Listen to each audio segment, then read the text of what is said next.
Chapter 22. I can't tell you how weird it was going to school the next day. Sitting in class, trying to pay attention while my teacher, Miss Paloma, talked about what led up to the Second World War. "Maybe if the United States had been ready to fight earlier," she said, "the war would have ended earlier and fewer people would have been killed. But our country wanted peace." I just kept looking at her and wondering, was that your skeleton draped across the desk? What was the point of going to school? What was the point in anything? I had seen the future. I knew how it all turned out. The human race was done for. Finished. That was where all our long history led. To a yerk pool. "Because we were so devoted to peace, we may have actually made the war worse," Miss Paloma droned on. "We'll never know for sure, of course. You can't really second-guess history." You can if you're an elemist, I thought. If you're an elemist, you can look ahead and see it all. Why not? It was Cassie's voice. I glanced across the room at her. She had that same look of confusion I'd seen the day before. The frustrated look, like she sensed something she couldn't quite grasp yet. Why can't you second-guess history? I mean, if you could go back and change things so that the U.S. was ready to fight earlier. Miss Paloma sat on the edge of her desk. "Because events are intertwined in ways we cannot always see, Cassie. Sometimes small things can make huge differences. You know, they say that a single butterfly beating its wings in China may affect the way the wind blows here in our country. A single butterfly beating its wings may make a tiny change that becomes a bigger change that becomes a tornado.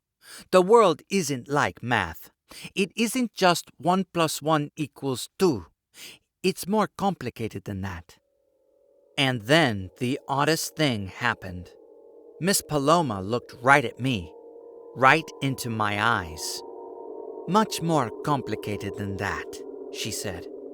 "A single butterfly. A single butterfly. A single butterfly." The hair on the back of my neck was tingling. Everyone was looking at her like she was crazy. Suddenly, Miss Paloma shook her head like she was popping out of a trance. She smiled a confused smile. "Okay, well, anyway, you all have the reading assignments." The bell rang, and I practically jerked up out of my seat. Cassie threaded her way through the kids who were rushing out of the room. "Okay, tell me that wasn't weird," Cassie whispered. "I thought maybe I was imagining it," I said. "Besides, who knows what's weird anymore? I'm sitting there waiting for the you-know-who to suddenly zap us out of here." Cassie nodded. "So why hasn't he?" Out in the fast-moving crush of bodies in the hall, we made our way to our lockers. "I don't know," I said, as I spun my combination lock. "We decided to say yes. We're giving him what he wants." I popped my locker door open. "Unless," Cassie said. "Unless maybe that wasn't the answer he wanted," I finished her thought. "But it's nuts," Cassie said, frowning. "Everything he did made it look like he wanted us to say yes. He appears the first time right as we're about to be swallowed by a..." She looked around to make sure no one could overhear. "Just as we were about to be swallowed. I mean, come on. Obviously, he must have figured we'd want to bail." "We might have," I said. "Except we saw that drop shaft, so we thought we could escape. Otherwise..." I stopped talking. I stared at Cassie. She stared back. "He showed us that drop shaft," Cassie said. "Why?" I wondered aloud. "Why? What is he doing with us? He appears when we're desperate. He says he doesn't interfere and gives us a choice. Then he lets us see a way out. What's that all about? Then he gives us another chance. He shows us the future. He shows us, you, basically, you in the future. So we know for sure that we must have decided to stay and fight, and we know we lost. And all of that means we have to say yes and let him take us away.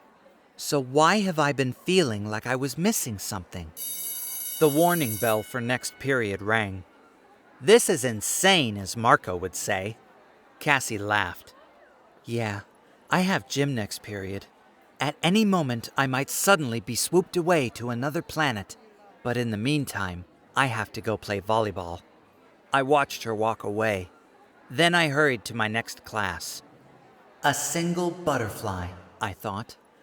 But how is the butterfly supposed to know when to beat her wings?